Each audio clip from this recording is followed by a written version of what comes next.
Hey everybody, so in this video we are going to talk about harmonizing glazes, and I've been wanting to talk about this for a while, but it's actually kind of difficult not only to talk about because there's something really intuitive about it, but it's also really difficult to film because there's something really intuitive about it. So kind of having the camera on at exactly the right time every single time is, maybe impossible, but we'll give it a try. So, what is a harmonizing glaze? Harmonizing glazes are something that happens after a very particular point in a Mische Technique painting. I would say almost no matter which version you use, whether it's the way I teach it with the 3-color Mische Technique or it's anyone else's kind of version of the Mische Technique, there has to be a moment where you're like, okay, all the colors are on here, and it's not that they're all over the place. My friend Amanda Sage calls it rainbow vomit. It's not that could be going on, not to say that it's not, but it's that the shadows, the highlight, everything is kind of speaking more or less in a very similar voice. And to get the drama of a painting, get the colors of the painting, really kind of pump up in the last video I did, I talked about luminous darkness, to get these kind of very specific things that the Mische Technique is very good at. This next step must be taken before you complete a painting. So let's zoom in a little bit and let me show you what I mean. Okay, so you can see that there is something very different going on here, right? And it is not happening here yet, or even there's the bottom of the painting, which is cut off, right? The rest of the tail isn't done, but this kind of top part of her snake body has some stuff going on. So what is going on is that I am taking a color also in her body, right?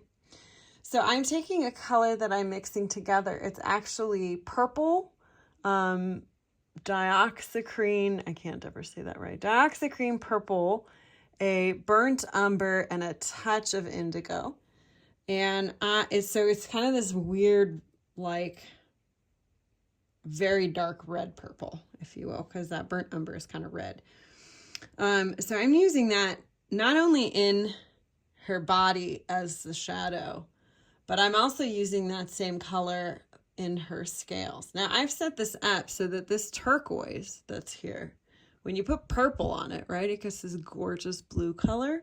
And I knew that this is the shadow, roughly. I knew this was the shadow color I wanted. So, and I wanted her underbelly to be real orange. And so this purple over top of that orange really works very gorgeous as well. So all of these colors are highlighted and accentuated by this purple. And the purple is across, is the opposite color and the color wheel from yellow. So it's going to make that yellow pop forward. And this is a cool yellow, and it's going to be even highlighted, even more of a cool yellow.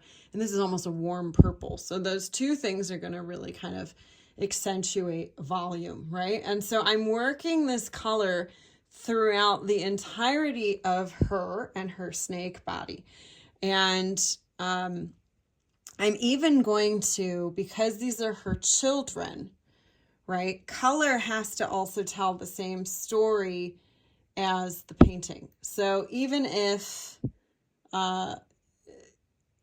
you want everything to talk to every other part of the painting that narratively has something to do with each other. So color is a wonderful way to do that. So I'm also going to take the same color and go into some of the shadows of the little guys as well.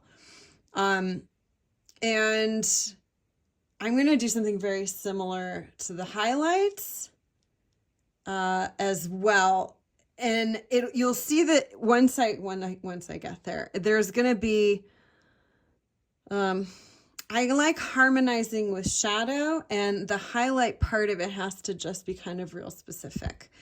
And because the highlight here is going to be real yellow green and very bright yellow green, I can't really do that in every part, but I will be able to do that in some parts. So it's not like I'm saying do the whole thing in this crazy chartreuse highlight. No, that's going to be real specific. But shadow, on the other hand, shadow kind of lives more harmoniously everywhere.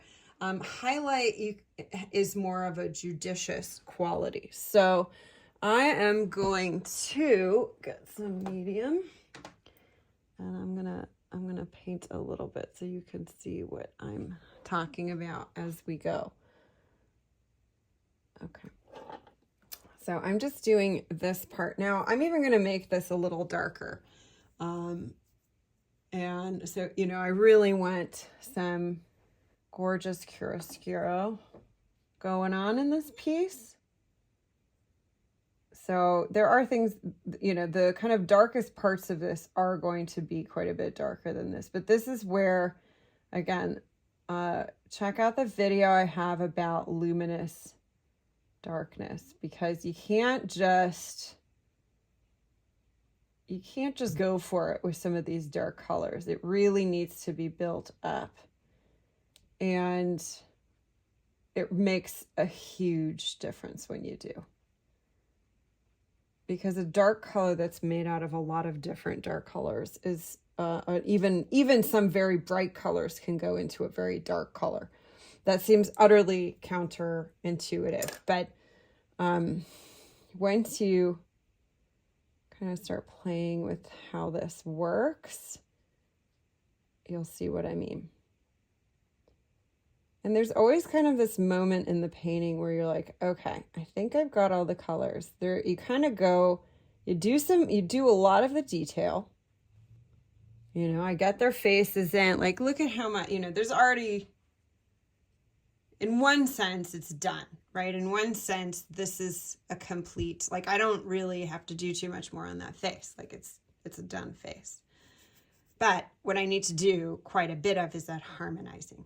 And so I need to do the glazing. I need to do, you know, the mid-tone a little bit. So I want to bring out some of these really cool colors. And this is where it's both really terrifying and extremely liberating, this process. And this is really where you can, how do I say this nicely? Lose focus of what you're doing. How?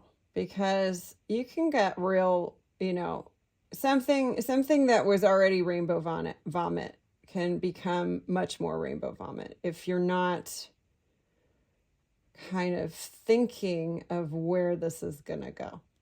So I'm not saying go nuts with color glazing at this stage, not even a little bit. What I'm saying is that you have an opportunity here in this kind of before the end of a painting to bring in some color and really pump up your piece to the next level. And so I'm going to go in, so I did a little bit here with this kind of beautiful red orange, and I'm going to do a little version of that with a bit more of a yellow. So the color that I've used for Echidna's underbelly is a mixture of orange and rose. Here, let me get the exact. Permanent rose. It's a permanent rose. So orange and permanent rose make a really gorgeous color, right? And even, maybe not even more, but just as gorgeous of a color. And what I use all the time as well is Indian yellow mixed with permanent rose. It's this fire orange, and it's you know, it's that color of the sunset on very special days where, you know, everyone kind of goes outside and gawks at the sunset for an hour because, you know, you just almost can't even believe it's true. So it's that color, you know, so you don't want to go nuts with that color, but you want to use it in kind of very special places. And so I'm going to, you know, that's a version of this exact same color. So I'm going to bring that color into this little guy and a couple of the other guys. So there's going to be kind of tonal variation, but the colors talk to each other.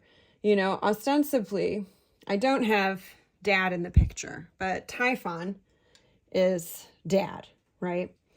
And because, again, like I was saying, these are her kids. They have color that kind of, you know, shows that they're related. But they don't all need to have the exact same color. Versions of the same color, of course, but not the same color, because there has to be variance, because, of course, Typhon is Dad, and Typhon contributed quite a bit to their kids.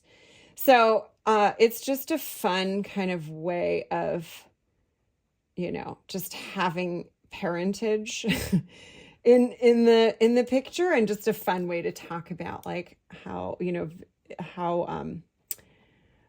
we do pass on certain traits to our children. And is this something that someone is going to look at this and consciously recognize? Probably not. And nor should they. You know, it should be something that just kind of happens unconsciously as they look at this. So this purple red is not something I'm doing all over every scale. Doesn't need it. I've already, I mean, if it wasn't clear, you know, just looking at it, this painting is about the snake body on some level. Do you have to do scales like this? No. There's a bazillion ways to do scales. Do you have to painstakingly paint each one? I'm sure you're thinking, oh my God, I'm never painting a snake in my whole life. Like, what is this crazy lady doing? No, of course not. You don't have to paint snakes like this. There's a lot of ways to paint snakes. I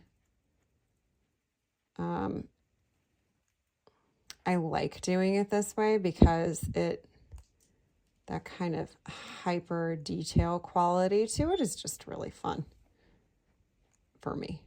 And so I can kind of really nerd out on that. Do a little bit more of this.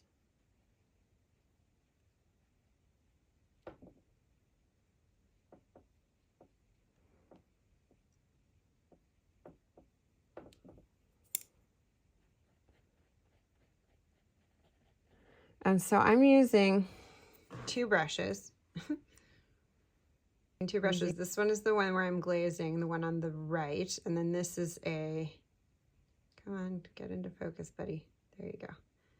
This is just a very thin, very small brush that I'm using as kind of the fuzz brush. Where if it gets a little too liney, like I don't want lines, I want it to be inconspicuous than that, right? It's not about outlining, it's more about getting kind of the right feel here. Okay. So you get what this is doing, right? And you quickly see how this one color can then really start bringing everything together. So let's check back as this progresses and see how it's going. Okay, so I have continued on working on some harmonizing glazes. As you can see, even from the last video, which wasn't that long ago, this looks much more cohesive. So I've actually started doing some harmonizing highlights as well. So here and there, as I will zoom in, here and there you can really see that I've used some of the same chartreuse in some of the little critters as well. And so I'm going to keep doing that. And now at this point, it's a push and pull between, it's a push and pull between highlight and shadow, highlight and shadow. I've got the yellow highlight even on her. And so it's just a push and pull between working on how much contrast I would like, what colors I'm going to keep adding to it, and what type of highlight and what type of shadow I'm going to keep adding. Okay, so because of the nature of the size of this painting, this is kind of impossible to get in one shot, but we're going to try to talk about it all at once. So you can see that I have used this kind of purple color here. I've added that, which makes this very particular blue, right?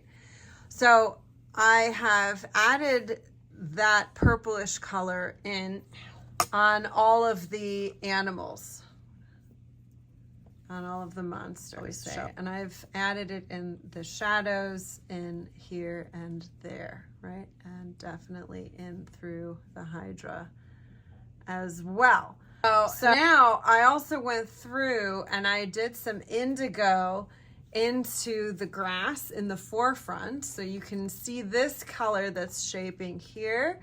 And then I've done that same thing on the top. So now there's something that's happening between a conversation at the top, also at the bottom in the forefront, and then a little further behind. What I'm gonna do at the top is I'm gonna do a very, very light glaze just to knock it back ever so slightly, because I want the grass in the front, down there, to be really close to the viewer, and this tree that this greenery is from is just behind her. So it needs to be part of the background as well. And so that's gonna be the next thing. I'm using a very pale purple to glaze over the background. And when this is dry, I will do just the lightest glaze over that. So everything kind of in the background is a little slightly fuzzy. Everything in the foreground is a little more chromatically rich. And so that's gonna be the next step. Thank you so much for watching this. I hope this was helpful. And as always, like, subscribe, share, and check out my Substack in the link below. Bye.